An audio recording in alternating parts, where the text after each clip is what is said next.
Hello everyone, welcome back to doctor Amit IAS academy. और हमारा one topic page का ये सीरीज चल रहा है जिसमें हम सोशल जस्टिस के टॉपिक्स को डिस्कस कर रहे हैं। वन टॉपिक पेज बेसिकली एक पेज में उस टॉपिक से रिलेटेड जितनी भी इंपॉर्टेंट इंफॉर्मेशन है, डेटाज है, रिसेंट ट्रेंड्स हैं, जजमेंट्स है, what ever information it is, वो सारी चीजें हम उस एक टॉपिक से रिलेटेड उस पेज में जो है लाने की कोशिश करते हैं for the best of yours facility. So social justice के टॉपिक से आज के majority are with respect to the education and women related सारे टॉपिक्स मेजॉरिटी हमने कोशिश की कि हम इसमें कवर कर सके। So let's start. New education policy, one more thing, इसका जो पीडीएफ है टेलीग्राम ग्रुप पे अवेलेबल है हमारे चैनल के। ऑल्सो जो हमारा फ्री रिसोर्सेज सेक्शन है उसमें भी आपको ये अवेलेबल है। सो न्यू एजुकेशन पॉलिसी 2020 में सेंट्रल गवर्नमेंट जो है वो लेकर आती है। पुरानी 34 ईयर ओल्ड जो हमारी पॉलिसी थी 1986 की, उसको हम रिप्लेस करते हैं with the new education policy of 2020। Draft करी है बाय कस्तूरी रंजन कमिटी, और जब Ramesh Pokhriyal sir HRD minister थे तब उनके समय में ये लॉन्च हुई थी। सबसे इंपॉर्टेंट चीज, मिनिस्ट्री ऑफ एचआरडी का नाम बदल के फिर से मिनिस्ट्री ऑफ एजुकेशन कर दिया जाता है under the new education policy of 2020। Vision की बात करें तो विजन है to provide a comprehensive transformation of both school as well as higher education, targeting universal access, equity, quality and increase public investment in education to 6% of GDP. सिर्फ education से related education policy का focus नहीं है, M नहीं है। हमारा M है investment भी लाना, public investment in the education sector 6% of GDP लेकर जाना, ऑल्सो इंफ्रास्ट्रक्चर पर काम करना और हायर एजुकेशन पे भी काम करना। मेजर चेंजेस जो है जिसपे ज्यादातर क्वेश्चन भी आते हैं, 5+3+3+4 स्ट्रक्चर हमने अडॉप्ट किया है। पहले जो 10+2 यानी कि 10th और 12th का जो बोर्ड सिस्टम होता था उसमें हमने चेंजेस लाए हैं। ठीक है, सबसे पहले तो है आपका फाउंडेशनल स्टेज जो कि 3 से 8 साल की एज ग्रुप का रहेगा। फिर है आपका प्रेपरेटरी स्टेज जो कि 8 से 11 साल की एज का रहेगा। Middle 11 to 14 and secondary 14 to 18 years की एज ग्रुप में। तो इस तरीके से 4 स्टेजेस में जो है यहाँ पे हमने एज ग्रुप डिवाइड किया है with 12 years of formal schooling plus 3 years of pre primary और आंगनवाड़ी, यानी कि अर्ली चाइल्डहुड केयर। ठीक है, जो प्री प्राइमरी को हम अब एक स्ट्रक्चरल पार्ट में लेकर आए हैं, अर्लियर जो नहीं था, यानी कि आपके अर्ली चाइल्डहुड केयर एजुकेशन जो मिलनी चाहिए, जो 3 साल के बच्चे को अभी पेरेंट्स जो हैं प्ले ग्रुप में और यहाँ सब बच्चों को भेजते हैं, तो now they have an option to provide a pre primary education through anganwadi schools. ठीक है,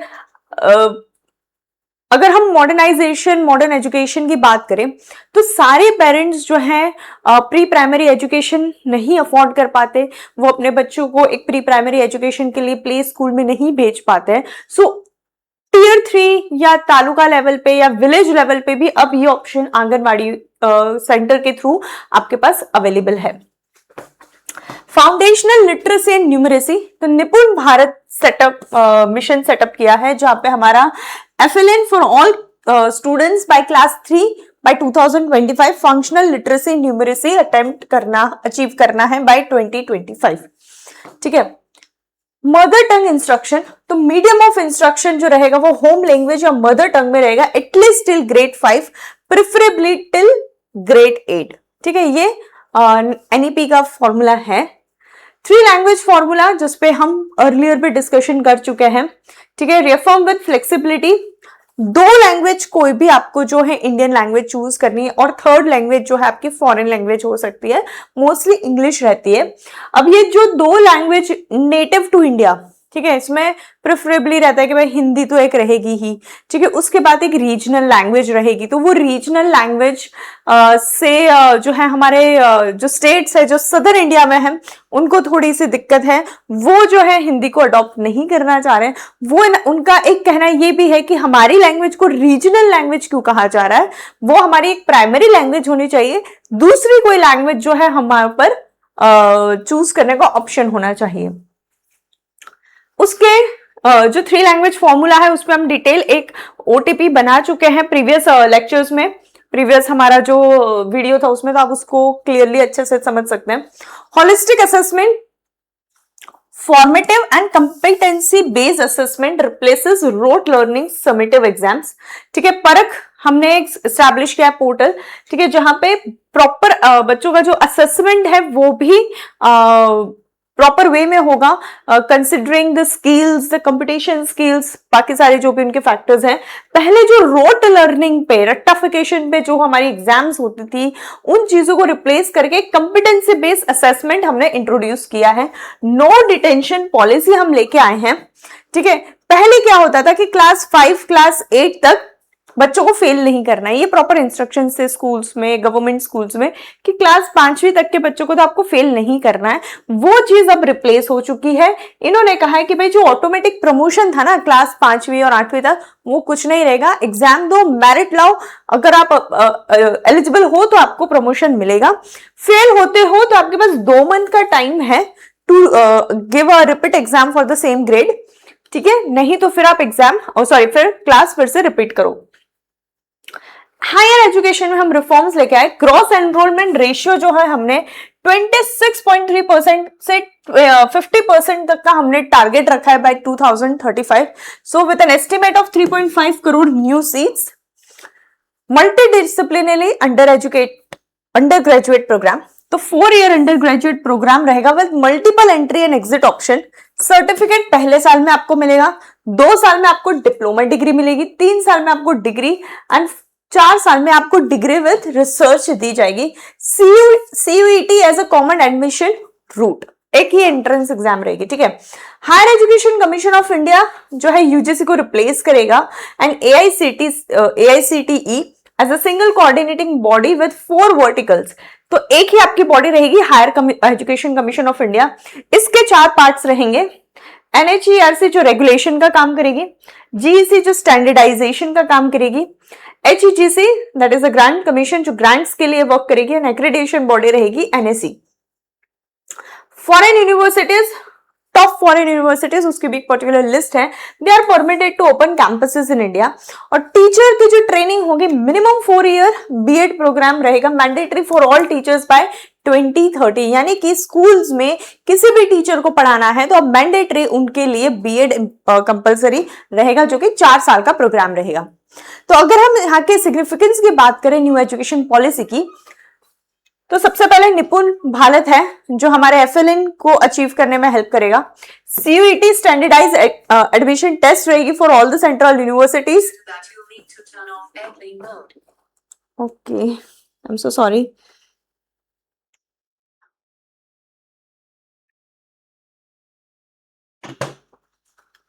Diksha and Swam platform scale digital learning nationally. Biannual CBSE board exams from 2025, reducing one-time exam stress. 2 साल जो है, अब 2 बारी आप साल में CBSE की बोर्ड एग्जाम दे पाएंगे। Hybrid learning mandated in secondary schools from 2025। Challenges की अगर हम बात करें तो अनइवन एडॉप्शन अक्रॉस स्टेट्स। अगर हम बात करें सर्टन की प्रोविजंस जो आपके 3 लैंग्वेज फॉर्मूला पॉलिसी है, मदर लैंग्वेज पॉलिसी है, infrastructure and digital divide limit, effective NEP roll out in rural areas. ठीक है, रूरल एरियाज की अगर हम बात करें तो आज अभी भी हम डिजिटल डिवाइड का इशू फेस कर रहे हैं। इंटरनेट पेनिट्रेशन अभी भी उस लेवल पे नहीं है। तो हमारे जो ऑब्जेक्टिव्स हैं NEP अचीव करने के, वो इम्पैक्ट हो सकते हैं। Acute shortage of train teachers for new approaches. ठीक है, हमने चीजें तो नई नई ले आए, लेकिन उसे अटेम्प्ट करने के लिए जो टीचर्स हमें चाहिए वो हमारे पास अवेलेबल उतने ट्रेन नहीं है, तो पहले तो उनकी ट्रेनिंग हमें करानी होगी। NCERT text book revision and PARAKH assessment are still in progress. और फिस्कल गैप है सर्टनली, ये सब अचीव करने के लिए हमको पैसा चाहिए in the research, in the training, in other activities. ठीक है, ऑलरेडी हम 6% ऑफ GDP का जो हमारा टारगेट है, ठीक है, उसको भी हमें अचीव करना है। तो ओवरऑल सर्टेन चैलेंजेस हैं जिस पे हमें काम करने की जरूरत है। जीपीएससी और यूपीएससी दोनों ने 2020 में इससे, क्योंकि तभी आई थी और क्वेश्चन पूछा था, यहाँ पे तो सीधा था कि new education policy 2020 aims to revitalise the education system, discuss. ठीक है, तो रिवाइटलाइज द एजुकेशन सिस्टम में किस तरीके से चेंजेस आ रहे हैं, क्या क्या इंपॉर्टेंट चेंजेस थे वो मेंशन करना है, ऑब्जेक्टिव मेंशन करना है। आंसर को आप हायर एजुकेशन और प्राइमरी एजुकेशन में डिवाइड करके भी लिख सकते हैं। यूपीएससी पूछते हैं new education policy 2020 is in conformity with the sustainable development goal 4। It intends to restructure and reorient the education system in India. Restructuring हो रही है एंड रीओरिएंटेशन, तो इन दोनों का आंसर डिवाइड करके जो है आपको लिखना है।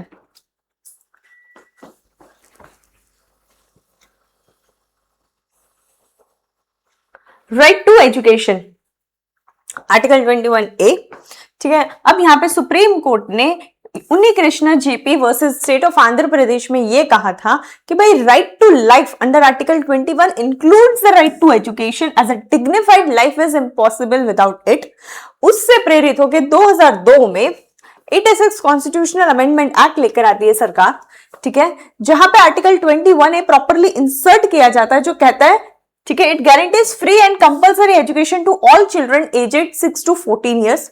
सब्स्टिट्यूटेड आर्टिकल 45 डीपीएसपी, जो कि हमें कहता है to direct early childhood care for children below 6 years, and new article 51A sub clause के फंडामेंटल ड्यूटी में ऐड होता है, जो पेरेंट्स के ऊपर ऑब्लिगेशन प्रोवाइड करता है to provide educational opportunities to children aged 6 to 14 years। यानी कि 6 से 14 साल के बच्चों को राइट टू एजुकेशन है और नहीं मिलता है, तो उस पे आप सुप्रीम कोर्ट और हाई कोर्ट में रिट पिटिशन कर सकते हैं। अब अमेंडमेंट ने एक और चीज ये की कि एजुकेशन जो स्टेट लिस्ट में था अब उसे कॉन्करेंट लिस्ट में डाल दिया गया। इसका सिग्निफिकेंस ये होगा कि अब सेंटर भी उस पे यूनिफॉर्म लॉ बना सकती है। राइट टू एजुकेशन एक्ट आता है 2009 में to have a structural provision for article 21A। तो यहां पे आता है सबसे पहले फ्री एंड कंपल्सरी एजुकेशन। तो कोई भी चाइल्ड है is not liable to pay any fee, ठीक है, that prevents completion of elementary education. Government must ensure admissions, attendance and completion of all children aged 6 to 14 years। ये सरकार की भी ड्यूटी है। इनफैक्ट सरकार की ही ड्यूटी है कि 6 से 14 साल के बच्चों को फ्री एजुकेशन मिले without paying any fees. 25% EWS quota, तो जितने भी प्राइवेट अनएडेड स्कूल्स हैं, यानी कि जो प्राइवेट स्कूल्स है basically without any government funding, उनको जितनी भी उनकी सीट्स है उसमें से 25% जो सीट्स हैं वो EWS कैटेगरी स्टूडेंट्स के लिए रखनी पड़ेगी, उन्हें उसको देना पड़ेगा, जिसमें आपको प्रॉपरली सीट्स अलोकेट करनी है। उसके लिए आपको कोई एंट्रेंस एग्जाम नहीं लेना है, कोई मेरिट बेस नहीं, कुछ नहीं, आपको 25% EWS कोटा रखना है और आपको देना है। If you remember English medium school वो इसी पे बेस्ड था। तो इकोनॉमिकली वीकर सेक्शन के लिए आपको देना है, जो फीस है वो सरकार स्कूल को देगी। ठीक है, नो स्क्रीनिंग और कैपिटेशन फीस। तो ये जो 25% का जो कोटा है उसके लिए आप कोई डोनेशन नहीं ले सकते, कोई एंट्रेंस टेस्ट कंडक्ट नहीं कर सकते हैं, और जो वायलेशन अगर आप करते हो इस पर्टिकुलर प्रोविजन का तो पेनल्टी होगी 10 times the fees being charge. Infrastructure norms की अगर हम बात करें तो प्यूपिल टीचर रेशियो जो है मैंडेटरी 30:1 रखना है in primary school and upper primary में 35:1। टारगेट है 25:1 in socio economically disadvantage areas by 2026। Infrastructure से रिलेटेड है, separate toilets, drinking water and the playground required. Neighborhood school, government must establish a primary school within 1 kilometer and an upper primary school within 3 kilometer of every habitation. यानी कि school जाने के लिए भी जो कोई स्ट्रगल है, जो प्रिवेंट होता करता है बच्चों को स्कूल पहुंचने के लिए, वो भी आपको टेक केयर करना है सरकार को। ठीक है, no detention modified, originally barred failure till class 8, amended in 2019 to allow states to hold exams in classes 5 and 8 and detain students who fail the re-examination. ठीक है, यही आपकी एनईपी में भी आया है। रिसेंट डेवलपमेंट की बात करें तो एनसीपीसी और SCPCR are the statutory watchdog for the right to education implementation across the country. School management committees of elected representative parents and teacher must be constituted in every government school. Continuous and comprehensive evaluation replaces the single exam model with holistic child-centric assessment. Dinesh Bijwai Astikar versus state of Maharashtra में supreme court ने कहा है कि जो ये 25% का EWS Kota है ना, वो बाइंडिंग है, लीगल ऑब्लिगेशन है आपके ऊपर, कोई आपको ऑप्शन नहीं दिया है, आपको ये करना ही है। ठीक है, आरटीई की प्रोविजन है तो prohibition of physical punishment and mental harassment of children. ठीक है, ban on private tuition by government school teachers. बहुत बार देखा गया है कि गवर्नमेंट स्कूल टीचर्स हैं, प्राइवेट ट्यूशंस लेते हैं घर पे जाके बच्चों को, स्कूल्स के ही बच्चों को कभी कभी प्राइवेट एजुकेशन मिल रहा है बाय पेइंग द फीस, तो उसके ऊपर बैन लगाया है। Teacher eligibility link to clearing TET.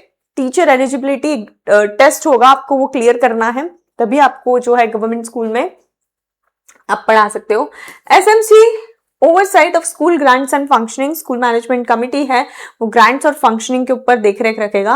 And children with special needs entitle to inclusive education up to aged 18। Certain challenges हैं, 6 से 14 साल की उम्र के ही बच्चों को कवर कर रहे हैं, जबकि यूनाइटेड कन्वेंशन कहता है कि 18 साल तक के बच्चों को फ्री एंड कंपल्सरी एजुकेशन मिलना चाहिए। प्री चाइल्ड एजुकेशन जो कॉस्ट है, पर चाइल्ड एजुकेशन जो कॉस्ट है और गवर्नमेंट का जो रीइंबर्समेंट है फॉर ईडब्ल्यूएस स्टूडेंट, यहां पे वाइड गैप है। ठीक है, आप स्कूल फी पे कर रहे हैं सरकार, लेकिन क्या होता है कि स्कूल फीस के अलावा भी बाकी खर्चे हैं जो पेरेंट्स को बेयर करने पड़ते हैं, तो वहां पे जो है गैप है। Many private school claim minority status to escape the 25 reservation mandate. Reimbursement delays by state leads to denial of admission for EWS children. सरकार जो है स्कूल को पैसा ही नहीं दे रही है टाइमली, उनकी फीस नहीं दे रही है, तो स्कूल वालों को तो unnecessary burden है। Learning outcomes remain poor despite near universal enrollment. ठीक है, जीपीएससी मेंस 2017 में पूछा रखा है question, though right to education has been made a fundamental right, much has to be done for universal and qualitative access for under privileged children.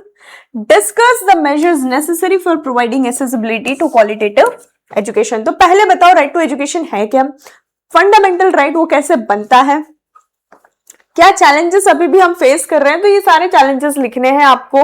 ठीक है, कि किस तरीके से राइट टू एजुकेशन जो है बच्चों तक नहीं पहुंच पा रहा है। यहाँ पे आप एनरोलमेंट रेशियो बताइए, ड्रॉप आउट रेशियो बताइए।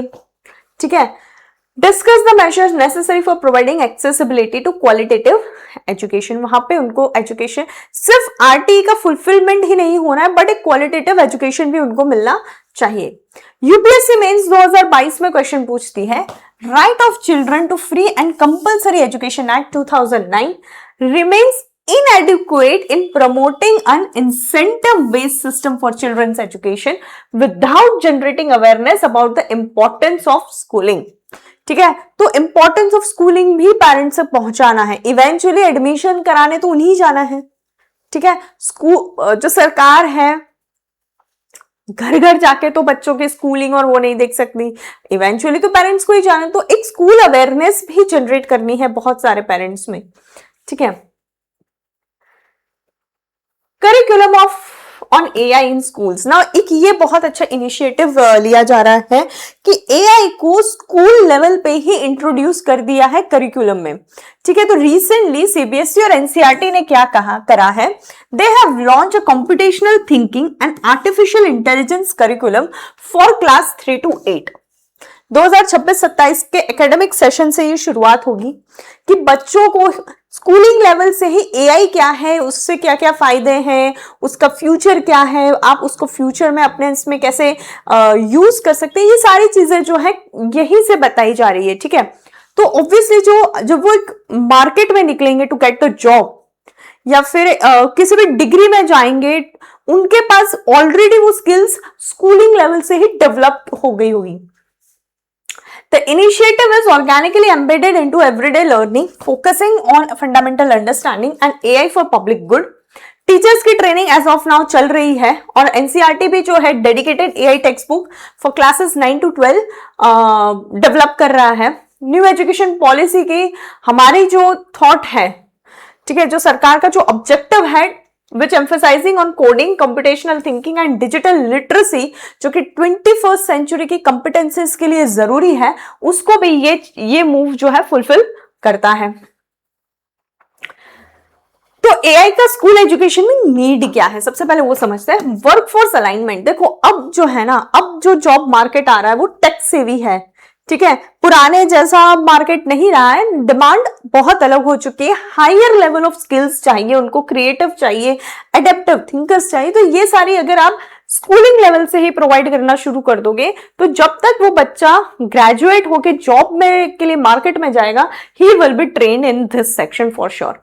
क्रिटिकल थिंकिंग डेवलप करवाता है एआई, ठीक है, चिल्ड्रन में एक्यूरेसी, रेलेवेंसी, पोटेंशियल, बायसनेस, ठीक है, ये सारे आंसर्स का जो है एआई उनको आंसर क्रिटिकल थिंकिंग डेवलप करवाने में हेल्प करता है।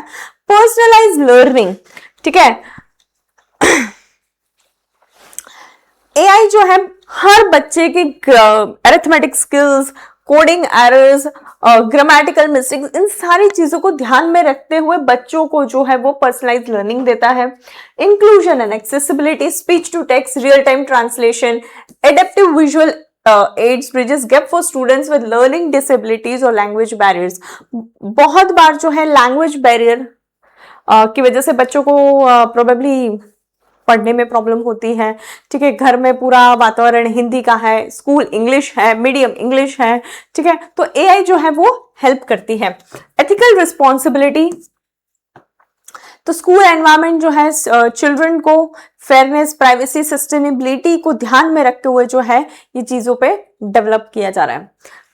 कुछ हमारे कंसर्न्स हैं। सबसे पहला, ओवर रिलायंस ऑन एआई, ठीक है, चैट जीपीटी है, आपको कुछ समझ में नहीं आ रहा, आपने डायरेक्टली चैट जीपीटी से पूछ लिया। इससे क्या हो रहा है, जो थिंकिंग एबिलिटी बढ़नी चाहिए बच्चे की, जो क्रिएटिविटी बढ़नी चाहिए वो डिमिनिश हो रही है, ठीक है, लेजीनेस बढ़ रही है, प्रॉब्लम सॉल्विंग एबिलिटी जो होती थी वो कम हो रही है। एआई जो है प्लेगरिज्म और एकेडमिक डिसऑनेस्टी को इजियर कर देता है और चिल्ड्रन का जो स्टूडेंट ओरिजिनलिटी जो उनके इसमें आनी चाहिए वो नहीं आती है। एक्सेसिव स्क्रीन इंटरेक्शन, ठीक है, ह्यूमन कम्युनिकेशन स्किल्स, बच्चे जो है वो आईपैड में और इसी में लगे हुए हैं, चैट जीपीटी से ही पढ़ रहे हैं, लेकिन जो कम्युनिकेशन के थ्रू आप पढ़ाई करते हैं, ठीक है, जो एक वर्बल डिस्कशन, ग्रुप डिस्कशंस होते हैं वो डिमिनिश हो रहे हैं। AI models trained on biased data can perpetuate stereotype or provide misinformation that children may accept uncritically, ठीक है। And education AI platform collects sensitive student data, weak governance can create privacy and security issue। ये सबसे बड़ा problem है जिसे हमारी DP act को focus करने की जरूरत है। अगर आप एआई जो है करिकुलम में ला रहे हो, स्कूलिंग लेवल पर ला रहे हो, तो प्राइवेसी, बच्चों की जो प्राइवेसी है वो बहुत बड़ा कंसर्न हो सकती है। पॉलिसी फ्रेमवर्क, सबसे पहले ethical use and academic integrity, plagiarism और बायसनेस पे स्ट्रिक्ट गाइडलाइंस की जरूरत है। डेटा प्राइवेसी एंड सिक्योरिटी, ठीक है, स्कूल को ही प्लेटफॉर्म्स अडॉप्ट करने पड़ेंगे सो दैट उनके बच्चों का जो डेटा है वो प्रोटेक्टेड रहे, प्राइवेसी लॉज जो है वो वायलेट ना हो। ह्यूमन सेंट्रिक पेडागोजी, ठीक है, एआई एक कॉम्प्लीमेंट्री टूल है, मेन आपका जो कोर एजुकेशन है वो ह्यूमन थिंकिंग पे, क्रिटिकल थिंकिंग पे होनी चाहिए। एआई सिर्फ आपको एक हेल्प कर सकता है। Media literacy, student taught to fact check AI outputs, identify algorithmic biasness and verify information for primary source. कोई भी डेटा आता है तो उस पर आप डायरेक्टली रिलाई मत कीजिए, बच्चों को भी ये सिखाने की हमें जरूरत है। Significance and way forward, demystifies AI, transforming it from a mysterious box into a manageable, understandable tool for children. Creativity and innovation, ठीक है, वो चीज डिमिनिश ना हो, ये ध्यान में रखना जरूरी है। Teacher training is the most critical bottleneck as of now, ठीक है, अभी तो जो टीचर्स है उनकी भी एआई स्किल्स को डेवलप करने की जरूरत है।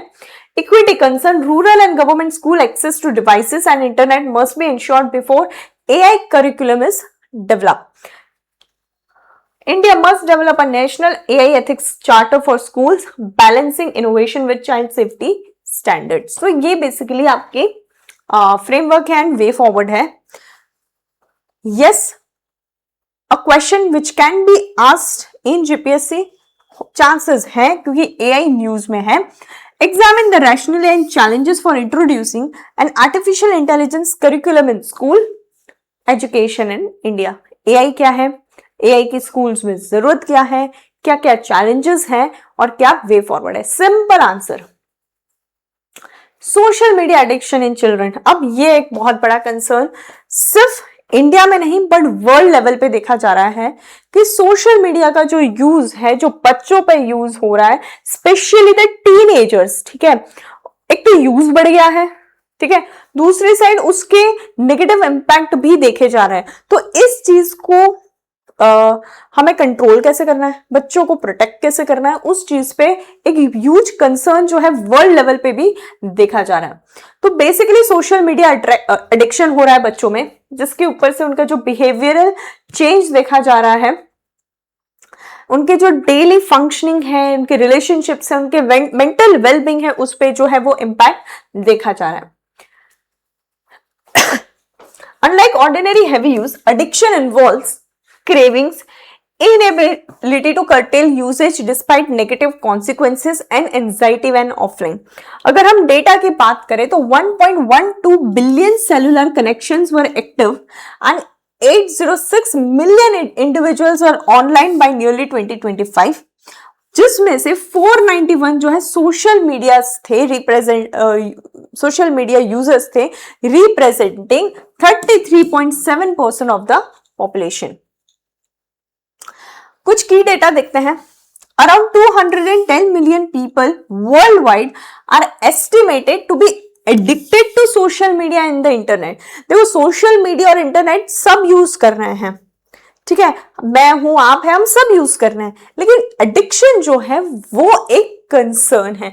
यूजेज इशू नहीं है, उसका एक्सेसिव एडिक्शन, बिना मोबाइल के मतलब आप अपनी रेगुलर लाइफ की कोई एक्टिविटी नहीं कर पा रहे हो, बिना मोबाइल के, बिना सोशल मीडिया के लाइफ सोच ही नहीं पा रहे हैं, ठीक है. एक एग्जांपल है आपका स्नैपचैट, ठीक है. जो जेनजी जनरेशन है या कोई भी जनरेशन है जो उस स्नैपचैट से एडिक्टेड है, बिना स्नैप डाले तो इनका दिन की शुरुआत नहीं होता, दिन खत्म नहीं होता, उसे एडिक्शन ही कहते हैं, ठीक है. जो कह रहे हैं स्ट्रिक्ट मेंटेन करना है हमें या XYZ, this is basically an addiction, ठीक है. वो आपके मेंटल हेल्थ को, मेंटल थिंकिंग को अफेक्ट कर रही है. 82% of Gen Z adults believe they are addicted to social media, इन्होंने मान लिया है एडल्ट्स ने, and 36% of teens admit spending too much time online, ठीक है. The Lancet study found 1 in 3 children is hooked to social media and 11% show withdrawal symptoms when stopped. 2 घंटे के लिए इंस्टाग्राम क्या डाउन हो जाता है, वर्ल्ड वाइड कंसर्न बन जाता है. Why is that a huge concern, ठीक है. हाँ, गूगल शट डाउन हो जाए 2 घंटे के लिए तो बात समझ में आती है, क्योंकि गूगल एक सर्च इंजिन है, बट इंस्टाग्राम या फेसबुक 2-3 घंटे के लिए बंद हो जाता है तो परेशान हो जाते हैं लोग, ठीक है. Mental illness and self-harm rates in people aged to 10 to 14 have risen alongside growing social media use over the past 15 years. ये एक important health concern है जो देखा जा रहा है. India Urban Survey ये कहती है कि 1 in 2 urban parents reported their child is addicted. Children aged 9 to 17 spend 3 to 6 hours daily on this platform. Screen time बढ़ रहा है, ठीक है. अब हो क्या रहा है, ये स्क्रीन टाइम बढ़ने का रीजन भी एक स्कूलिंग है. हमने AI को अडॉप्ट करना शुरू किया है, हमने ई प्लेटफॉर्म को पढ़ाई के लिए लिया है. तो जब आप ई प्लेटफॉर्म पढ़ाई के लिए यूज कर रहे हो तो पता ही नहीं चलता कि बच्चा उसमें एग्जैक्टली पढ़ रहा है, कैंडी क्रश खेल रहा है, इंस्टाग्राम चला रहा है, फेसबुक चला रहा है. There is no way to filter things out, right. तो वो भी एक रीजन है in order to increase the usage of social media. Neurological vulnerability, brain काम करना बंद कर देता है। देखो, जब आप इन सारी चीजों में लगे हुए हैं, क्रिटिकल थिंकिंग जो डेवलप होनी चाहिए वो डिमिनिश हो जाती है। FOMO and social comparison, fear of missing out. Cold play के कॉन्सर्ट में XYZ पर्सन गया है, मैं को भी जाना है। एक FOMO, FOMO of not being on internet, FOMO of missing out the recent trends, ठीक है, कंपैरिजन होना, ये सारी चीजें भी जो है मेंटल हेल्थ को इंपैक्ट करती है। हार्म्स एंड रेगुलेटरी रिस्पॉन्सेस, तो मेंटल हेल्थ सबसे बड़ा आपका जो हार्म है वो इसमें जो है डिप्रेशन आ रहा है, एंजाइटी हो रही है, lower life satisfaction, self harm की रिस्क बढ़ रही है।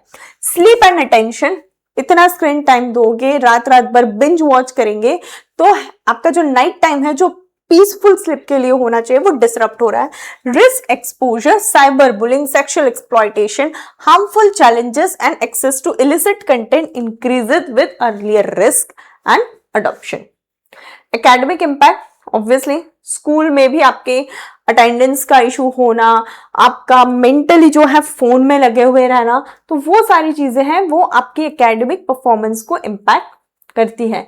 ग्लोबली क्या क्या इनिशिएटिव्स हैं, तो सबसे पहले ऑस्ट्रेलिया में अंडर 16 एज के बच्चे को सोशल मीडिया से बैन किया जा रहा है। प्लेटफॉर्म्स को नोटिस है कि आप एज वेरीफाई करिए और माइनर अकाउंट्स को ब्लॉक कीजिए।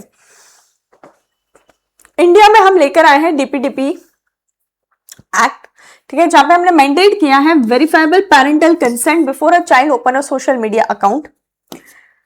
यूनाइटेड किंगडम में ऑनलाइन सेफ्टी एक्ट है 2024, जहां पे चाइल्ड का प्रोटेक्शन फ्रॉम हार्मफुल कंटेंट है, ठीक है, and age appropriate design codes है। European Union digital service act bans targeted advertising for minors and requires a platform accountability. और अल्बेनिया में they have announced a temporary 1-year ban on TikTok in late 2024 after a violent school incident. Arguments for and against a ban. For की अगर हम बात करें तो protects children from cyberbullying, exploitation and addiction, makes it legally harder for predator and uncircular advertisers to reach children. Against की बात करें तो सबसे पहले एज वेरिफिकेशन, हमारे भारत में फेक आईडीज और फेक कंसेंट जनरेट करना बहुत बड़ी बात नहीं है, तो एज वेरिफिकेशन का बाईपास करना not a big task. Limits the digital literacy developments and childrens right to expression and peer community. Way forward की बात करें तो बैलेंस चाहिए हमको डी एडिक्शन में, स्क्रीन टाइम लिमिटेशन चाहिए, मोस्ट इंपॉर्टेंटली पेरेंट्स का और स्कूल का इन्वॉल्वमेंट चाहिए। आपको हर असाइनमेंट ई असाइनमेंट क्यों चाहिए, आप बुक्स को लीजिए, ठीक है, जो चीज स्क्रीन टाइम से नहीं हो सकती है या जहां पे आप बुक्स की हेल्प ले सकते हैं वहां पे स्क्रीन टाइम को स्कूल के थ्रू ही देने की जरूरत नहीं है। And parents also need to keep watch of their child, ठीक है। Discuss the impact of social media addiction on children and suggest measure to address this. Simple सा क्वेश्चन है। सरोगेसी इन इंडिया, यहां से हमारे वुमेन रिलेटेड टॉपिक्स स्टार्ट होते हैं। What is surrogacy? Basically any parents, ठीक है, any couple who are not able to have a child, they take help of another woman, ठीक है, and get a child. Reproductive arrangement in which a surrogate mother carries a pregnancy for intending parents who become the legal parents of the child after the birth. अब हो क्या रहा था, यहां पर आता है नया सरोगेसी रेगुलेशन एक्ट ऑफ 2021। क्यों आता है? क्योंकि भारत में कमर्शियल सरोगेसी एक बिजनेस बन गया था।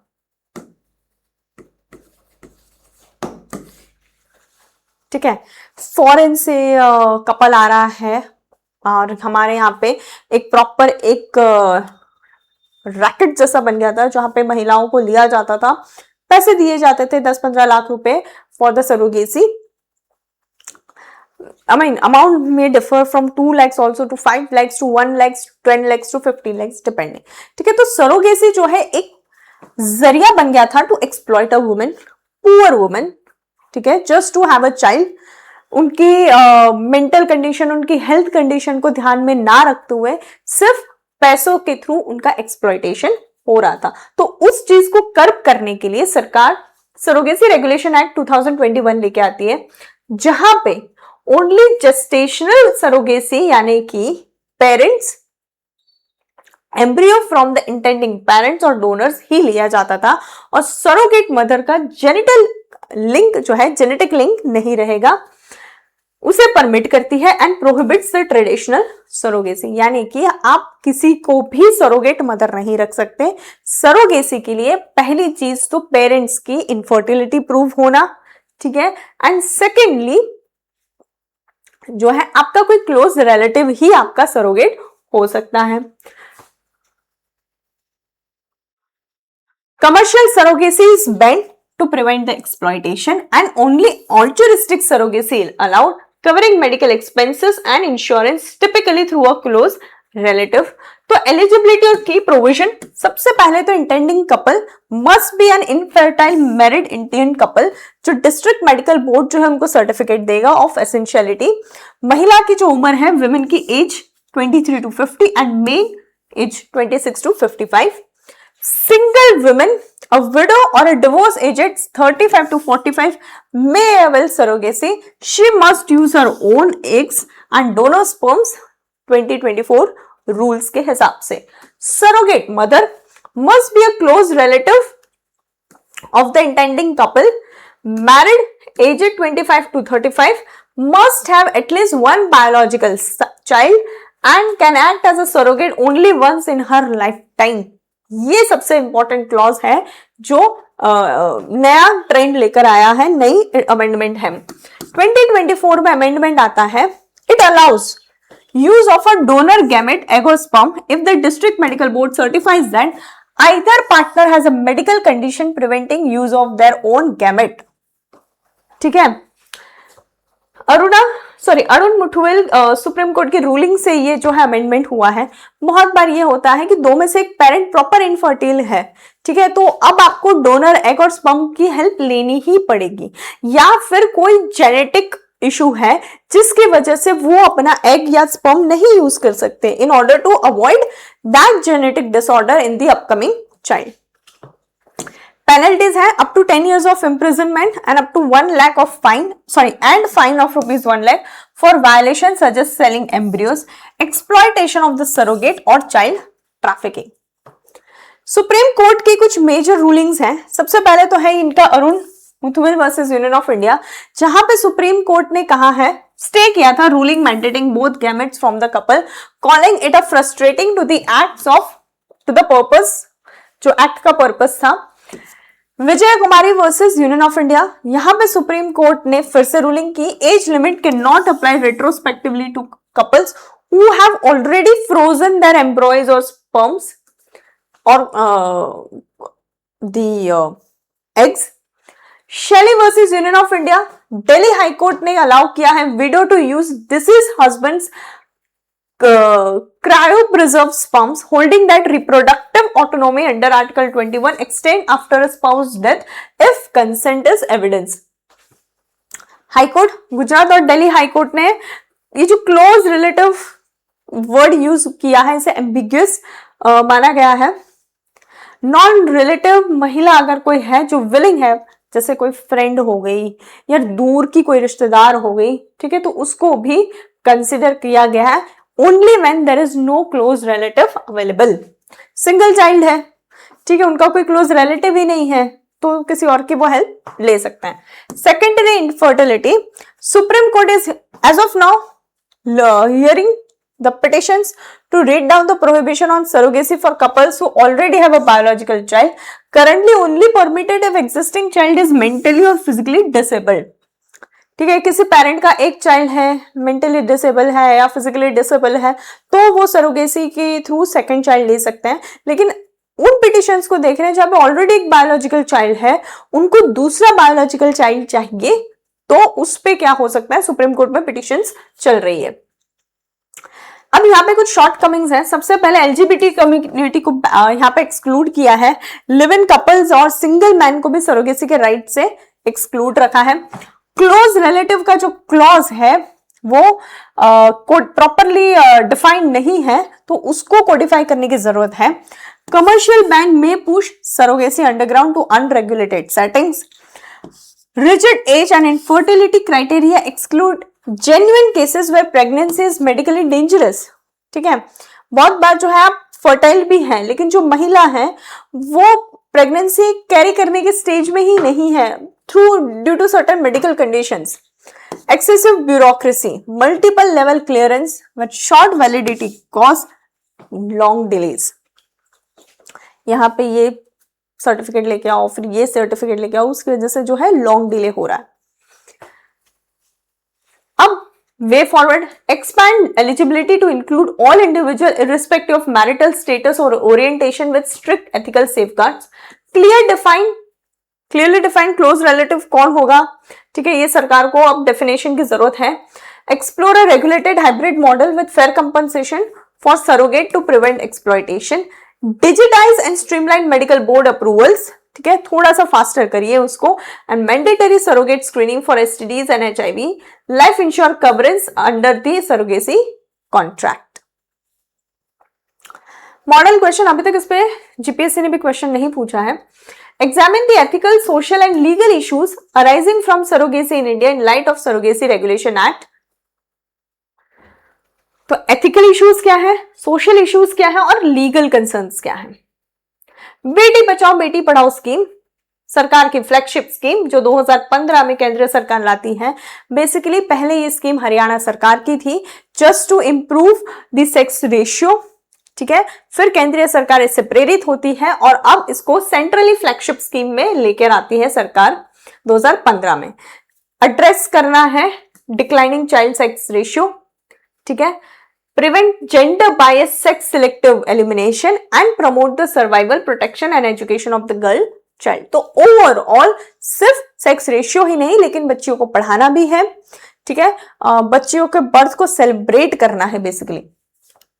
तो सेंट्रली स्पॉन्सर्ड स्कीम है विद 100% सेंट्रल फंडिंग, ठीक है। नए इसमें संबल वर्टिकल ऑफ मिशन शक्ति में इसको कवर किया है, covering all the district nation wide, ठीक है। गुजरात जो है वाहली दिकरी योजना और कुंवर बाइनू मामेरू, ये कुछ ऐसे स्कीम्स है गुजरात सरकार की जहां पे जिसके थ्रू गुजरात जो है इस स्कीम के बेसिकली विजन को फुलफिल कर रहा है। तो यहाँ पे हमारा ऑब्जेक्टिव है to improve the sex ratio at birth by 2 points every year across the districts, sustain institutional delivery 95% और above and increase first trimester antenatal care registration by 1% per year.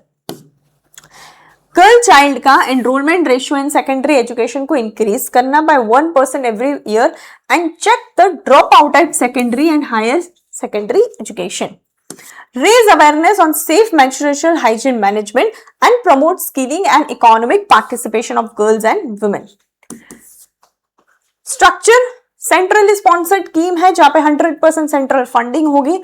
अगर एसआरबी जो रेट है वो below 918 है तो वहां पे हर district को 40 लाख रुपए साल का दिया जाएगा to address the critical gender deficit district. अगर 919 से 952 में आपका एसआरबी है तो 30 लाख मिलेगा और अगर 952 से अबव है तो 20 लाख मिलेगा। Relatively better performing district to sustain the gains. Tri ministerial convergence है तो यहाँ पे 3 मिनिस्ट्री मिलकर ये स्कीम को इंप्लीमेंट कराती है। Ministry of women and child development, health and family welfare and education jointly implement the scheme. Achievements की अगर हम बात करें तो ओवरऑल नेशन वाइड हमारा जो है आपका ये एसआरबी जो है इंप्रूव हुआ है। 918 2014-15 में रिपोर्टेड था जो अब 930 हुआ है 23-24 में। नया सेंसस और चीजें लेकर आएगा। ग्रॉस एनरोलमेंट रेशियो जो लड़कियों का सेकेंडरी एजुकेशन में 75% से लेकर 78% तक बढ़ा है। इंस्टीट्यूशनल डिलीवरीज जो है 61% थी 2014-15 में जो कि 97% हो गई है 23-24 तक। कन्या शिक्षा प्रवेश उत्सव, ठीक है, इस पर्टिकुलर स्कीम जो कि मार्च 2022 में लॉन्च होती है, यहां पे 1,0786 री एनरोलमेंट हुआ है आउट ऑफ स्कूल गर्ल्स का। और 10th एनिवर्सरी हमने रिसेंटली इसकी सेलिब्रेट की जहां पे हमने 2 नई स्कीम्स, 2 नए पोर्टल बेसिकली लॉन्च किए। मिशन वात्सल्य पोर्टल एंड मिशन शक्ति पोर्टल, एक एम्प्लॉयमेंट के लिए है और एक एम्पावरमेंट के लिए है। शक्ति portal mostly safety and security के लिए है। Key initiative Selfie with Daughters and Beti Janmotsav campaign to celebrate the girl child nationwide. Yashaswini bike expedition, 150 women bikers covered 10,000 plus kilometer to symbolize women empowerment. Strict enforcement of PCPNDT Act, ठीक है, ultrasound clinics की monitoring करना और sex determination को curb करना. School toilet construction, basically infrastructure पे focus. Integration with SSY for financial empowerment and BBP पढ़ाओ educate women, education objective. Mission शक्ति इंटीग्रेशन, तो बेटी बचाओ बेटी पढ़ाओ एक पर्टिकुलर संबल सब स्कीम है मिशन शक्ति का, जिसपे ये वुमेन सेफ्टी को फोकस करता है. वन स्टॉप सेंटर और वुमेन हेल्पलाइन 181 सारे लोगों तक ये पहुंचे, सारी बच्चियों तक पहुंचे, इस पे फोकस है. नारी अदालत provides alternative grievance redressal for minor harassment and rights violation. Mission वात्सल्य integration ensures girl child welfare from infancy through adolescence, and child helpline 1098 under mission vatsalya provides emergency response for girls. चीजें सिर्फ launch करना important नहीं है सरकार के लिए, वो बच्चियों तक पहुंचे.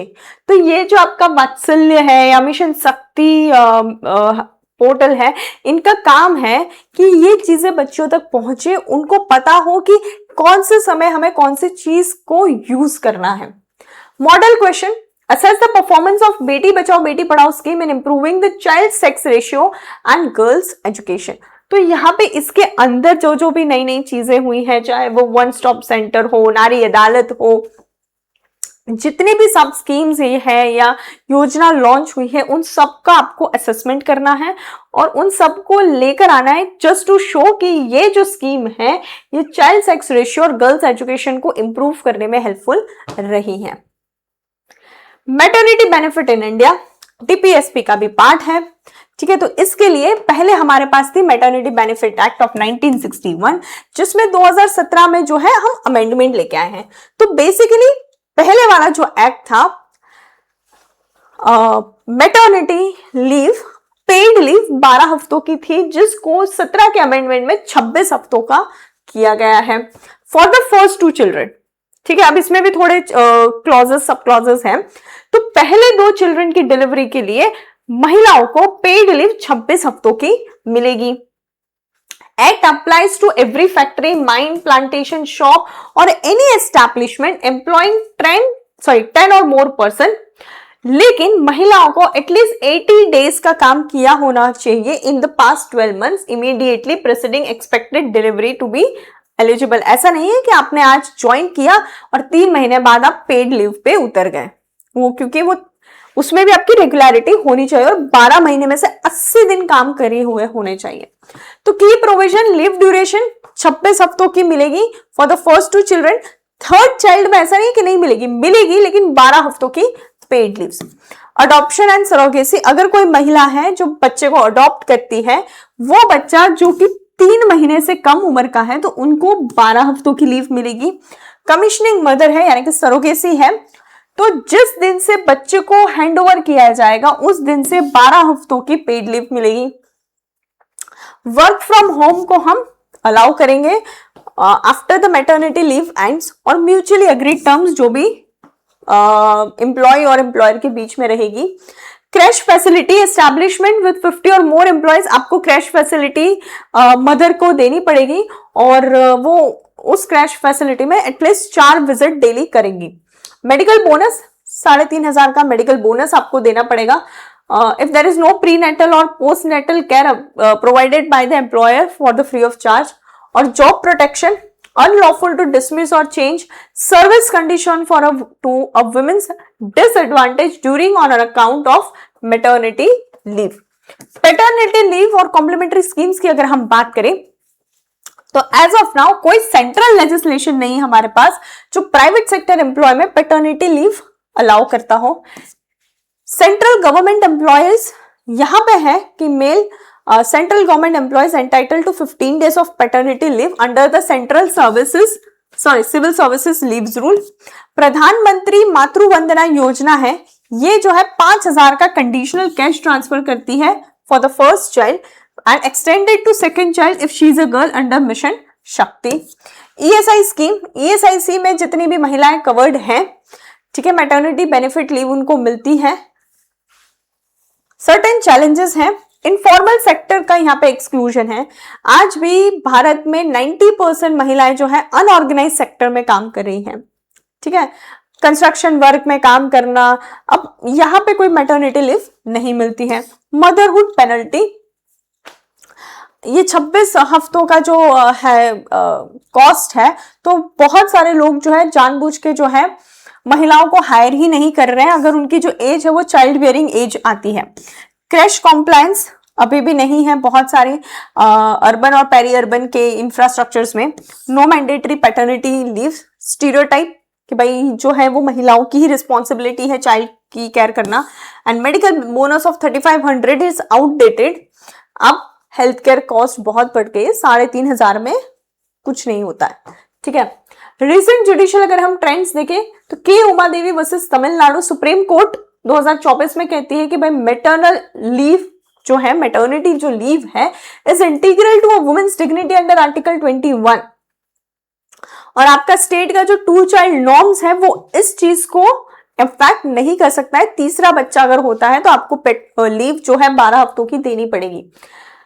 हिमाचल प्रदेश हाईकोर्ट नवंबर 2024 में जजमेंट में कहती है कि birth of a third child can not be a sole ground to deny a maternity leave, ठीक है। राजस्थान हाईकोर्ट, एक कॉन्स्टिट्यूशनल प्रोविजन है तो उसको आपको कॉन्स्टिट्यूशनल प्रोटेक्शन आपको देना पड़ेगा। राजस्थान हाईकोर्ट 2024 में कहती है कि अगर आपने मैटरनिटी बेनिफिट नहीं दिया है तो it will violate article 14 and 21 of the Indian constitution and courts increasingly treat maternity benefit as a fundamental right linked to a reproductive autonomy and dignified life.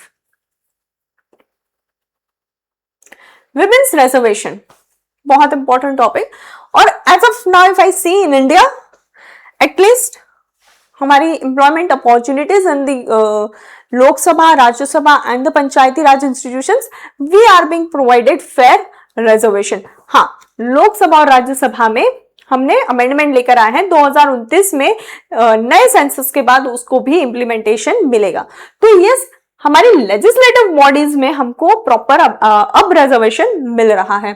Jobs की अगर हम बात करते हैं तो बहुत सारे, जैसे कि आपका जीपीएससी हो गया, यहाँ पे 33% रिजर्वेशन महिलाओं को है, ठीक है। तो एक चीज ये अच्छी है कि there are seats reserve for women. So if I talk about progressive India, yes we are seeing this thing in women's reservation implement भी हो रहा है। तो नारी शक्ति वंदन अधिनियम 106 कॉन्स्टिट्यूशनल अमेंडमेंट सरकार लेकर आती है, जहां पे 33% women reservation in parliament and state assemblies, ठीक है। जो आपका जो SC ST का रिजर्वेशन है उसमें भी ये 33% रिजर्वेशन क्लॉज लेकर आएंगे। तो नारी शक्ति वंदन अधिनियम 2023, जब हम पॉलिटी के OTP कवर कर रहे थे तो इसको हम बहुत डिटेल में चर्चा कर चुके हैं। जो लेटेस्ट अप्रैल 2026 में सरकार बिल लेके आई थी उसको भी हम चर्चा कर चुके हैं, तो मैं एक्सटेंसिव डिस्कशन इसमें यहाँ पे नहीं करूंगी, उसमें हम ऑलरेडी चर्चा कर चुके हैं, तो आप उसके वीडियोस भी एक बार रेफर कर सकते हैं। बट एज ऑफ नाउ 2023 में 33% सीट्स रिजर्व रहेगी in Lok Sabha, state legislative assembly, Delhi state legislative assembly and the Rajya Sabha and the state Rajya Sabha and the state council are excluded. इस अमेंडमेंट में सिर्फ अभी लोकसभा के सीट्स हैं। सब representative 33% quota, 1/3 seats for SC and ST women. OBC में कोई सेपरेट सब कोटा नहीं रहेगा, रोटेशन रहेगा आफ्टर एवरी डिलिमिटेशन, ठीक है, सो दैट कोई एक पर्टिकुलर कॉन्स्टिट्यूएंसी पे परमानेंट कन्फाइनमेंट ना हो, दूसरी कॉन्स्टिट्यूएंसीज में भी महिलाओं का रिजर्वेशन आए। सनसेट क्लॉज है, 15 साल के लिए है from the commencement, but parliament can extended. बहुत सारे आर्टिकल्स इंसर्ट हुए हैं नए, जैसे 330A for the Lok Sabha and 332A for the state legislative assemblies. Pre condition यही है कि नया जो सेंसस है 2027 का जो सेंसस है वो होगा, उसके बाद जो इलेक्शंस आएंगे उस पे ये एप्लीकेबल होगा। तो लोकसभा का 2029 का जो आपका इलेक्शन आएगा उस पे जो है ये एप्लीकेबल रहेगा। करंट रिप्रेजेंटेशन की बात करें तो देयर आर 74 एमपीज, ठीक है। 543 सीट्स में से 13% सीट्स जो है रिजर्वेशन के थ्रू नहीं बट इलेक्टेड है हमारी महिलाएं। और स्टेट असेंबलीज की बात करें तो रफली 9% महिलाएं हैं ऑन एन एवरेज। छत्तीसगढ़ में हाईएस्ट 18% वुमेन एमएलए है, मिजोरम में एक भी नहीं है और हिमाचल प्रदेश में सिर्फ एक है। लोकल बॉडीज की हम बात करें तो 21 स्टेट्स ने जो है 50% रिजर्वेशन दिया हुआ है। 1996 में फर्स्ट वुमेन्स रिजर्वेशन बिल लेकर आए थे देवगौड़ा की सरकार और वो फेल हो गया था। 2010 में राज्यसभा में यूपीए सरकार के अंदर ये पास हुआ था लेकिन लोकसभा तक आते आते वो लैप्स हो गया। आर्ग्यूमेंट्स फॉर रिजर्वेशन, यस, एक जो ग्लास सीलिंग है ना वो ब्रेक हो जाएगी, ठीक है। स्टडीज शो करती है कि women leadership prioritize on water, sanitation, health and education. Critical mass of women MPs provide role models and challenges the stereotype of leadership as male. IMF कहता है कि अगर equal women labour force participation होगा ना तो आपका जो GDP है वो 25% ज्यादा बढ़ेगा। Reservation accelerates economic inclusion. Positive president from SC ST EWS reservation supports gender based reservation. Certain challenges है प्रॉक्सी रिजर्वेशन, जैसे कि सरपंच पति है, उसी तरीके से हम एमपीज में भी ये रबर स्टैंप आ सकता है। No OBC sub quota can risk the elite capture. Rotations of seats में reduce MPs incentive to build long term constituencies connections. Societal reforms की भी जरूरत है, ठीक है, सिर्फ इन चीजों से नहीं होगा, बिहेवियरल चेंज की जरूरत है। Census and delimitation precondition delay actual implementation by several years. तो यही चीज सरकार का जो 2024 का 26 में अप्रैल में लेकर आए थे नया बिल, तो वो इसी चीज को कह रहा था कि क्यों ना हम 2011 के सेंसस को लेके इसको इंप्लीमेंट करना शुरू करें। 2 साल का और डिले क्यों, 2 से 3 साल का, तो सब इसीलिए वो जो बिल लैप्स हुआ कि भाई आपने तो प्रॉमिस किया था कि नए सेंसस को लेके हम जाएंगे, तो ऐसा क्या नीड आ गई कि आपको अब भी इसको इंप्लीमेंट करना है, ठीक है। जीपीएससी मेंस 2019 में जीपीएससी ने क्वेश्चन पूछा है, discuss the implication of the proposal of reserving 30% seats for women in the Indian parliament. Implication, positiveness क्या क्या है, उस पे ही पूरा आंसर लिखना है, चैलेंजेस क्या है and way forward. UPSC mains 2019 में पूछती है, reservation of seats for women in the institution of local self government has had a limited impact on the patriarchal character of the Indian political process, comment. तो सरपंच पति के impact को highlight करना है, किस तरीके से जो हम लोग पीआरआई बॉडीज में लेकर आए हैं लेकिन नेशनल या स्टेट लेवल पे वो चीज इंप्लीमेंट नहीं हो रही है, तो अभी भी जो है वो एक स्टीरियोटाइपिक माइंडसेट जो है शो करता है। क्राइम अगेंस्ट वुमेन, सारे टाइप के वायलेंसेस, चाहे वो मेंटल हो, फिजिकल हो, सेक्सुअल हरासमेंट हो, ठीक है, सारी चीजों को हम इंक्लूड करते हैं इसमें। तो क्राइम जो है is not merely now a law and order problem but a profound human right violation rooted in systemic gender inequality and patriarchal structures.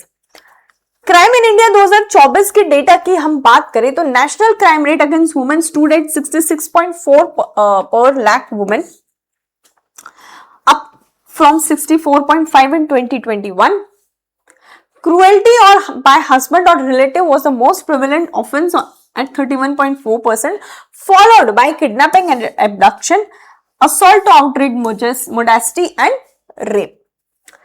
कौन कौन से टाइप के क्राइम्स कवर होते हैं? सबसे पहला तो है sexual violence which include outraging the modesty, sexual harassment and trafficking. Domestic violence, cruelty bye husband और रिलेटिव्स, जिसमें डाउरी, डेथ है, फिजिकल एंड मेंटल अब्यूज है, सारी चीजें कवर अप होती है।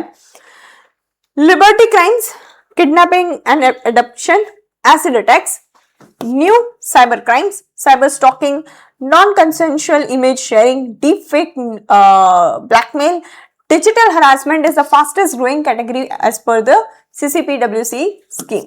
नारी इंडेक्स 2025 में इंडिया की जो है स्कोर 65% आई थी, जहां पे 40% महिलाओं को ऐसा लगता है कि either they are not safe, ठीक है, जिसमें दिल्ली, पटना और जयपुर को लीस्ट सेफ में रखा था और कोहिमा और Visakhapatnam rank the safest. Women under 24 report the highest harassment incidents at 14%, neighborhood से 38% and public transport में 29% प्राइमरी harassment होती है. रूट कॉजेस तो सबसे पहले पेट्रियार्कियल एंड जेंडर हायरार्की. ठीक है, महिलाओं के ऊपर वायलेंस अपना हक समझते हैं. Economic dependency, financially depending on the in-laws husband. Normalisation, popular culture romanticises stalking के हाँ भाई अब ये नॉर्मल है. ठीक है, स्कूल के करिकुलम में ये चीज नहीं आप अभी तक लेकर आए हैं. Impact, chronic anxiety, reduce workforce participation, curtail freedom of movement and chilling effect on the public life. ठीक है, एक दो इंसिडेंट और महिलाओं का एम्प्लॉयमेंट रेट कम होने लगता है. ठीक है, पार्टिसिपेशन कम होने लगता है, घर वालों की तरफ से उनके ऊपर रिस्ट्रेन ज्यादा शुरू हो जाते हैं. Overall their freedom gets impacted. Justice system में भी चैलेंजेस हैं. सबसे पहले अंडर रिपोर्टिंग. बहुत सारे महिलाएं जो है स्टिग्मा से या सोशल आउटरीच से या फैमिली प्रेशर से जो है रिपोर्ट ही नहीं करती. पुलिस के insensitivity, delays in FIR registration, treating crimes as family matters, domestic violence में specifically low conviction rates create impunity for perpetrators and discourage the survivors. Slow trial cause secondary victimisation and evidence attrition and inadequate forensic counseling and legal aid services for the survivors. Fast track courts और time bound trials में लाने चाहिए. Gender sensitization training for police also. ठीक है, महिलाओं के ऊपर अगर कुछ क्राइम हो रहा है तो उसकी सिंसियरिटी समझिए, उसको सुनिए और उसे रिपोर्ट कीजिए, ना कि घरेलू मामला करके उसे छोड़ दीजिए. Full implementation of protection of women from domestic violence act 2005. Mission शक्ति, वन स्टॉप सेंटर्स एंड 181 अभियान वुमेन हेल्पलाइन और स्ट्रेंथन कीजिए. और जैसे गुजरात का 181 अभियान हेल्पलाइन है, शी टीम्स है, सुरक्षा सेतु कम्युनिटी है, इन सारी चीजों से प्रेरणा लीजिए. यूपीएससी मेंस 2023 और 21 में क्वेश्चन करती है. Explain the constitutional perspective of gender justice with the help of relevant constitutional provision and the case law. तो हम जेंडर जस्टिस हम कैसे प्रोवाइड कर रहे हैं, तो प्रीएम्बल से लेके सारे आर्टिकल्स बेसिकली आपको लिखना है और उनको एक्सप्लेन करना है. दो women in post-independent India have excelled in various fields. The social attitudes towards women and the feminist movement has been patriarchal. What intervention can help change this problem? ठीक है, तो पहले तो आपको डेटा के थ्रू बताना है कि क्राइम क्या है, लेबर फोर्स पार्टिसिपेशन क्या है, इन सारी चीजों को एक्सप्लेन करना है और इसको इंप्रूव करने के लिए क्या कर सकते हैं. सेक्सुअल हैरेसमेंट, चाहे वो वर्क प्लेस पे हो मोस्टली या आउट ऑफ वर्क प्लेस हो, इंपॉर्टेंट कंसर्न है.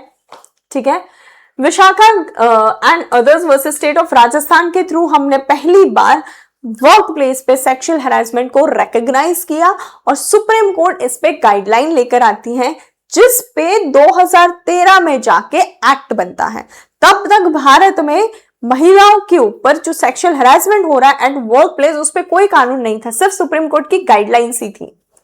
ठीक है, तो वो गाइडलाइंस भी सुप्रीम कोर्ट ने अपने कॉन्स्टिट्यूशन के आर्टिकल 141 का हेल्प लेके उसका यूज करके वो गाइडलाइंस लेकर आई हैं.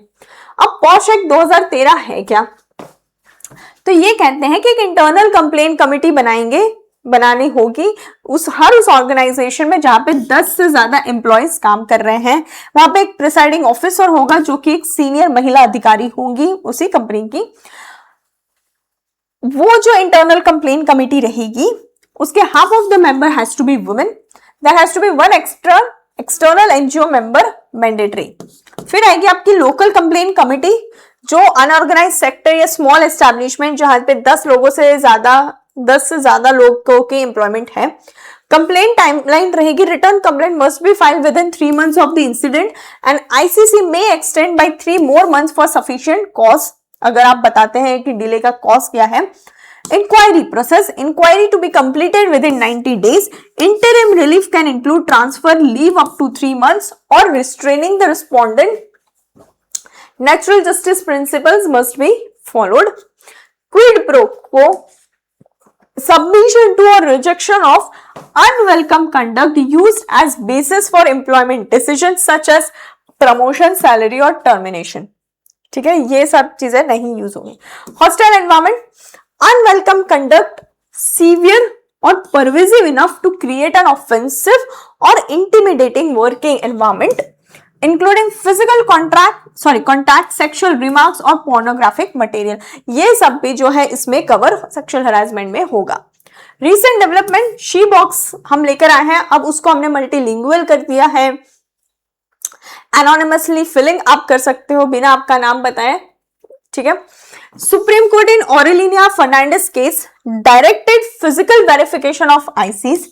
Non-complaint organization face fines up to 50,000 rupees and license revocation. Supreme court ने doctor Sohail Malik versus union of India के केस में कहा है कि a woman may file complaint with her own organization's internal complaint committee even if the harasser belongs to a different identity. Digital workplace extension. Ministry of Corporate Affairs and Court can now treat WhatsApp group, Slack channels and video call also as a workplace. कुछ implementation gaps है. Small medium enterprises और unorganised sectors जो हैं ये constitute नहीं कर पा रही हैं. Fear of retaliation deters 70% of victim from reporting. ICC members often lack legal training for inquiry and cross examination. बहुत बार तो आईसीसी होता ही नहीं है, कभी कोई चीज रिपोर्ट होती तब जाके आईसीसी का गठन होता है. Act does not cover agricultural workers, arm forces or male and transgender complainants. Compensation guidelines are vague, leading to inconsistent awards. तो सबसे पहले तो आईसीसी का audit, third party certification for the organization, POSH act to be gender neutral covering the male and transgender person, strong anti retaliation provision with explicit penalties, mandatory annual sensitization workshops for all employees and ICC members and integrate post compliance into company law reporting and SEBI listing requirement. ठीक है, तब जाके corporate life culture में ये पोश का use बढ़ेगा. Medical termination of pregnancy, MTP जिसको हम कहते हैं, it's basically legal termination of pregnancy through medical और surgical methods by registered medical practitioner under certain specified conditions. तो इंडिया उन कुछ कंट्रीज में है जिन्होंने मेडिकली प्रेगनेंसी को टर्मिनेशन करने के लिए एक्ट लेकर आए 1971 में. ठीक है, जहां पे अप टू 12 वीक्स की अगर प्रेगनेंसी को टर्मिनेट करना है तो एक डॉक्टर के ओपिनियन चाहिए आपको. 12 से 20 वीक्स की प्रेगनेंसी है तो 2 डॉक्टर के ओपिनियन चाहिए. 1971 के पहले अबॉर्शन जो है क्रिमिनलाइज था अंडर आईपीसी 312 टू 316. ठीक है, लेकिन उसके बाद जो है हमने उस चीज को लीगलाइज नहीं किया है, बट अबॉर्शन को लीगलाइज किया है through certain doctors opinion. MTP act 2021 में अमेंडमेंट होता है और जो ये 20 वीक की लिमिट थी उसको 24 वीक तक की है अंडर स्पेशल कैटेगरीज, जो कि एक स्टेट मेडिकल बोर्ड क्रिएट होगा. वो अगर कोई फीटल एबनॉर्मलिटीज है जो डिटेक्ट होती है बाद में, उसके लिए वो बनेगा. तो up to 20 weeks opinion of one registered medical practitioner is sufficient. Grounds: mental health risk, grave physical or mental injury, substantial fetal abnormality, rape, incest, contraceptive failure और change in marital status के ground में आप 20 हफ्तों की pregnancy को terminate कर सकते हैं. 20 to 24 week opinion of 2 RMP mandatory, available only in special categories like survival of sexual assault, minors, women with disabilities, women whose marital status has changed during pregnancy, divorce or widow, and women in humanitarian settings or disasters. 24 हफ्तों की beyond pregnancy terminate होती है तो उसके लिए सबसे पहले तो एक मेडिकल बोर्ड का, स्टेट मेडिकल बोर्ड का ओपिनियन चाहिए रहेगा. fetal abnormality and no upper gestational limit imposed. Contraceptive failure अगर है irrespective of the marital status, तब भी अनवांटेड प्रेगनेंसी को आप मेंटल हेल्थ इंजरी कंसिडर करके अबॉर्ट करा सकते हैं. कंसेंट की है तो सिर्फ और सिर्फ महिला की कंसेंट की जरूरत है, इसमें हस्बैंड की या पार्टनर की कंसेंट की कोई जरूरत नहीं है। लेकिन अगर कोई लड़की माइनर है या महिला जो है वो मेंटली इल है तो गार्जियन की कंसेंट रहेगी। सुप्रीम कोर्ट की कुछ landmark rulings. X versus NCT Delhi में सुप्रीम कोर्ट ने ये कहा है, excluding unmarried women from 24 week window is discriminatory under article 14। All women, regardless of marital status, have the right to safely abort the child. Supreme Court also ruled that MTP का purpose है rape includes marital rape, allowing married women to terminate without needing to prove contraceptive failure or to file a criminal FIR. Supreme court 2026 में ये कहता है कि permitted termination, एक case में उन्होंने 30 वीक की प्रेगनेंसी को टर्मिनेट करने के लिए अग्री किया for a 17-year-old minor, declaring the court can not compel motherhood.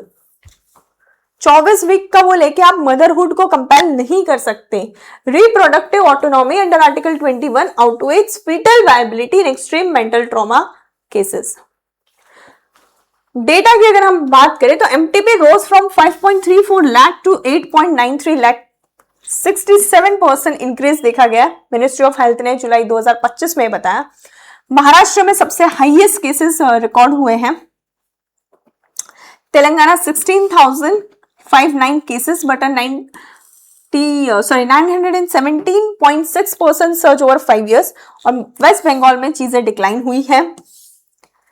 NFHS कहता है that 54% abortion takes place in private facility, 20% in public and 26% self-managed at home through medicines. Estimated 15.6 million annual abortions, safe and unsafe. Official records are a fraction. Gujarat की अगर हम बात करें तो authorities reverse tracking all MTPs beyond 12 weeks to curb illegal sex determination. 120 plus FIRs in 2025 against illegal abortion practices. Approximately 300 MTP center had license cancelled or shut down voluntarily. 1,153 late stage abortion over 12 weeks in 22 districts within 3 months. Most involved family with existing daughters, raising foeticide concerns. PCPNDT Act 1994 strictly prohibits sex selective abortion. Violators face criminal prosecution. Maternal mortality, Bharat की अगर हम बात करें MMR में तो हमारा जो ratio है काफी कर्व हुआ है।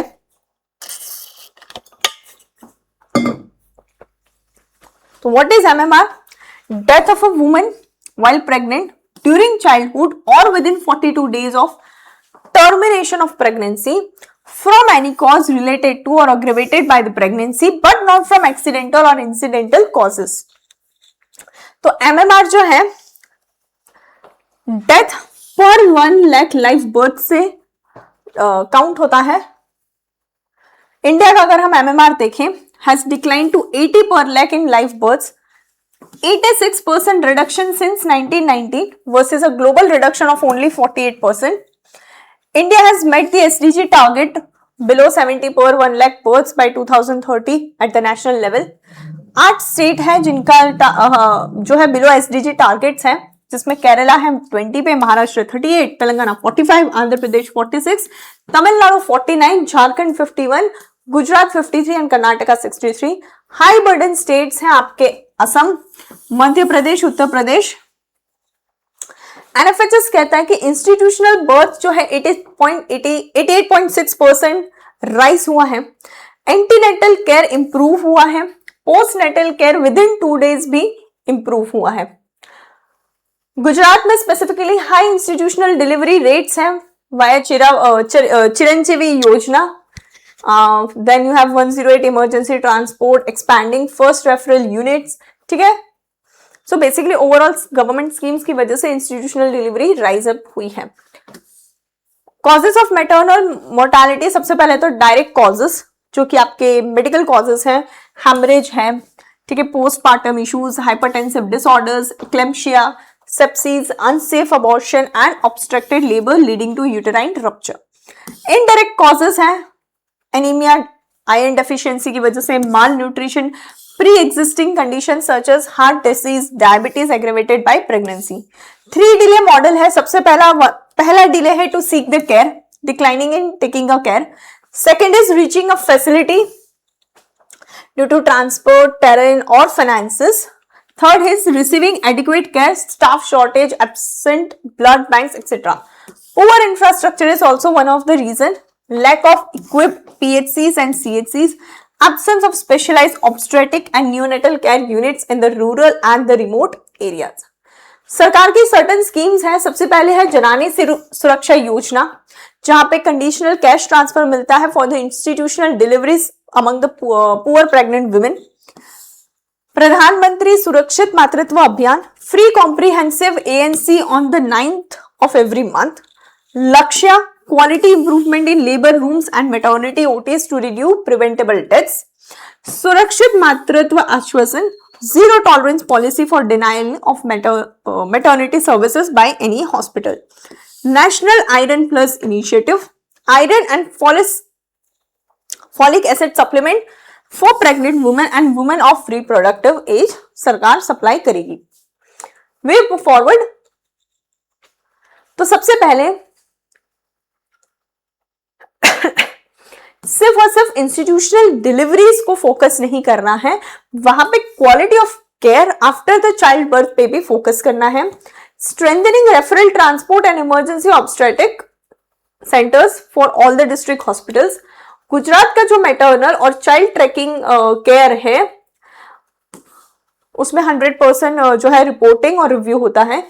Invest in female education and social economic empowerment as long term determinants of maternal health and address all the 3 delay systematically through community level awareness and facility strengthening.